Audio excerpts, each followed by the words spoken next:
విస్తరి ముందేసి పస్తులు పెట్టావే తీపి వస్తువు చుట్టూ తిరిగే ఈగలు చేసావే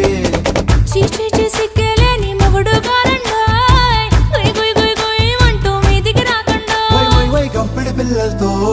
ఇంటిని నింపావే సాపాదిండు సంసారాన్ని మేడెక్కించావే ఇరుగు పొరుగు ముందు సరసాలు తండా దొరకెట్టి పడుకోరే కుక్కలాగా మీ వాళ్ళు ఏం చేస్తాం ఎక్కేస్తాం ఇట్టాగే డాబాలు పెళ్ళయి సన్నాళ్ళే అయినా కానీ మాస్తారు తగ్గేదే లేదంటూ నా కొంగనికే పడుతుంటారు హే గోదారి గట్టు మీద రామసలకావే